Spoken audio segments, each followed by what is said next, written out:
Have you ever wondered who holds the real power in democratic and capitalistic societies?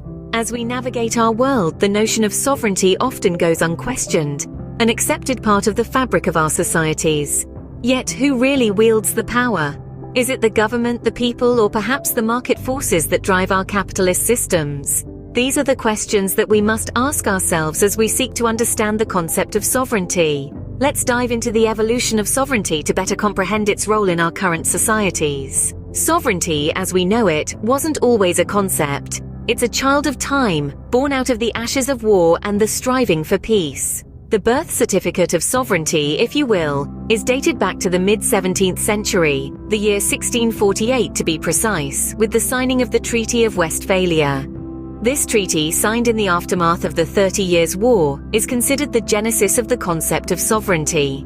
It was here that the principle of territorial integrity emerged, where monarchs and states were given the supreme authority over their land, free from external interference. Sovereignty was, in essence, the right to rule without intrusion, a concept tied closely to the power of monarchs and the borders of states. However, like a river carving its way through the landscape, the concept of sovereignty was not static. It adapted, it evolved, and it flowed with the tide of societal change. As societies evolved, so did the concept of sovereignty. The advent of democracy brought a significant shift in the landscape of sovereignty. It was a momentous transition, a paradigm shift that realigned the locus of power from the hands of a select few to the collective will of the people. The concept of sovereignty was no longer synonymous with monarchical rule or imperial dictate. Instead, it became synonymous with the voice of the masses, the will of the people, and the collective aspiration of a society. This new form of sovereignty, known as popular sovereignty, became the cornerstone of democratic societies. Popular sovereignty is the belief that the ultimate authority in society rests with the people. It's the people who are sovereign, not the government or its institutions. The government merely serves as a custodian of the people's will, acting on their behalf and in their interests. In democracies, popular sovereignty is implemented through the process of free and fair elections.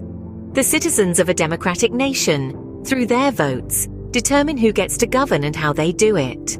The elected representatives are accountable to the people, who have the power to change their leaders and their policies. This is the essence of popular sovereignty. The power to govern comes from the governed. But popular sovereignty doesn't just stop at elections. It's also about the active participation of citizens in the democratic process. It's about people engaging in civic debates, expressing their opinions, and shaping the policies that affect their lives. It's about people holding their leaders accountable, demanding transparency, and fighting for their rights. In a democratic society, the concept of sovereignty is not confined to the corridors of power. It permeates every layer of society, every community, every individual. It's not just about who rules, but how they rule, and for whom they rule. And so the advent of democracy transformed the concept of sovereignty. It took it out of the palaces and into the streets, from the hands of monarchs and into the hands of the people. The power was now with the people, but the story of sovereignty doesn't end here. Enter capitalism, and the concept of sovereignty takes another turn. Now, the idea of sovereignty isn't solely anchored in the hands of a monarch or the collective power of citizens in a democracy. Instead, it finds a new host: economic power. In the capitalist system, the power to rule is not only determined by political influence or military might. Rather, it can also come from the possession of capital, from the control of resources and production. This economic power can translate into sovereignty, as it often shapes societal and political decisions. Imagine a world where corporations, through their financial prowess, begin to exert influence over society. They can control the market, set prices, and even influence laws that govern the very fabric of our lives. This isn't just a theoretical construct, it's a reality we live in. This control and influence over economic resources and production is a form of sovereignty. It's not the traditional sovereignty we've come to know, where a king rules a territory or the people govern through democracy. But it's sovereignty nonetheless. In this capitalist landscape, the market is a key player. It's not just a place where goods and services are exchanged. It's also a battleground where power is contested and sovereignty is won or lost.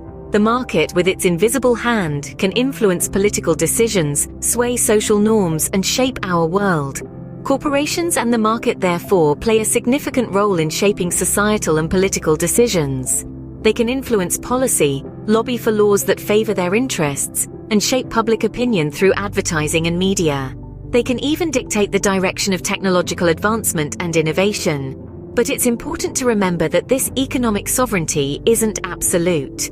Just like political sovereignty, it's contested, negotiated, and constantly in flux. And it's subject to the same checks and balances that keep any form of power from becoming absolute.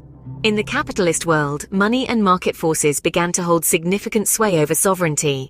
This is a reality we must acknowledge, understand, and navigate as we continue to grapple with the evolving concept of sovereignty. So, where does this leave us in understanding sovereignty in our current democratic and capitalistic societies?